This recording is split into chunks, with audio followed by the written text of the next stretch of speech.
पण एक गोष्ट नक्की की आमच्या दोघांमध्ये जो काही अंतरपाठ होता तो आनाजी पंतांनी दूर केला.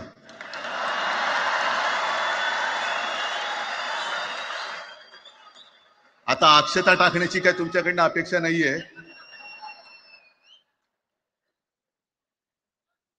एकत्र आलोय एकत्र राहण्यासाठी.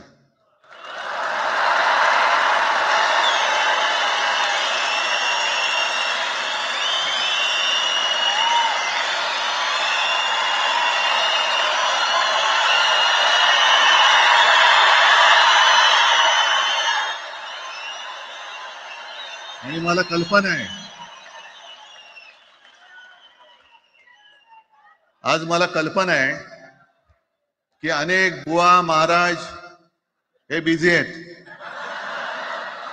कोण लिंब कापतय, कोण टाचण्या मारतय, कोण गावी जाऊन अंगारे दुपारे करत असेल, रेडे कापत असतील. त्या सगळ्यांना सांगतो, या सगळ्या भोंदूपणा विरुद्ध माझ्या आजोबांनी लढा दिला होता आणि त्यांचे आम्ही वारसदार म्हणून तुमच्या समोर उभे ठाकलेलो आहोत.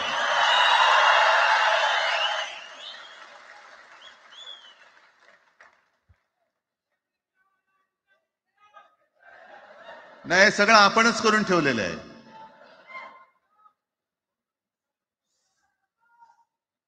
भाषेवरनं जेव्हा एखादा विषय निघतो तेव्हा तो केवळ वरवरचा धरून चालणार नाही. मधल्या काळामध्ये अगदी दोघांनी, म्हणजे मी काय राजने काय, आपण सगळ्यांनी या नतद्रष्टांचा अनुभव घेतलेला आहे. वापरायचं आणि फेकून द्यायचं. आता आम्ही दोघं मिळून तुम्हाला फेकून देणार आहोत. आजपर्यंत वापर करून घेतलात.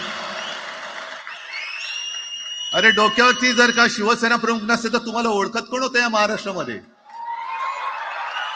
कोणत्या भाषेत बोलत होतात?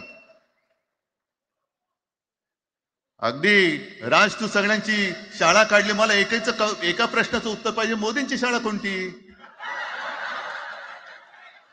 सगळ्यात उच्च शिक्षित आहेत.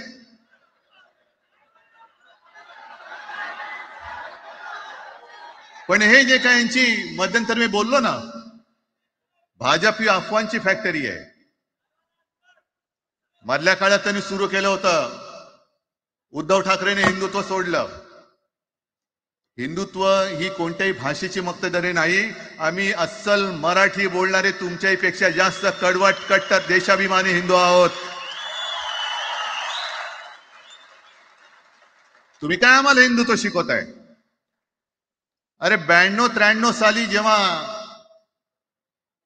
जे काय घडलं, देशद्रोही मातले होते, तेव्हा मुंबईतल्या अमराठी लोकांना सुद्धा हिंदू म्हणून माझ्या शिवसैनिकांनी, शिवसेना प्रमुखांच्या शिवसैनिकांनी व मराठी माणसांनी वाचवलेलं आहे.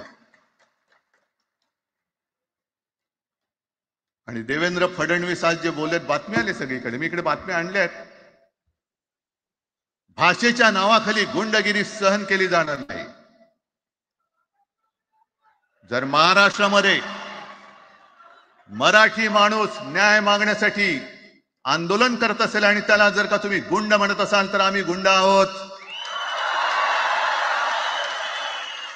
आम्ही गुंड. न्याय मागणं म्हणजे गुंडगिरी नाहीये.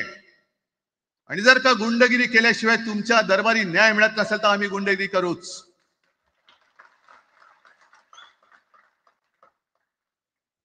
पण हे सगळे राजकीय वाडगे,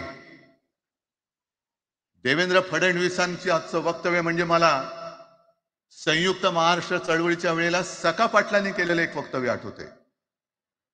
हे असेच तेव्हाचे, जो दिल्लीत बसतो त्याचे पाय चाटणारे इथले राज्यकर्ते असतात, ते त्यांना मी बाडगे म्हणतोय.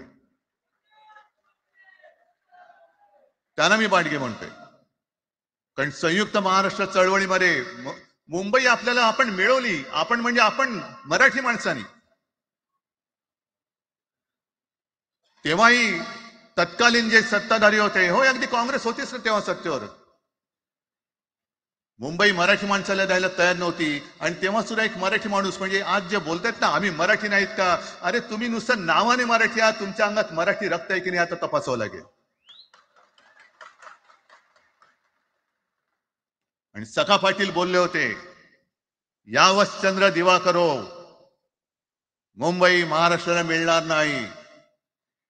कशी नाही मिळत, झुकवलं वाकवलं, गुडघ्यावरती आणलं मराठी माणसानी. आणि मुंबई आपल्या हक्काची, तुम्ही आता जी घोषणा घेतली ना, दिली ना, ती मुंबई आपल्या हक्काची आपण लढून आपण मिळून घेतली.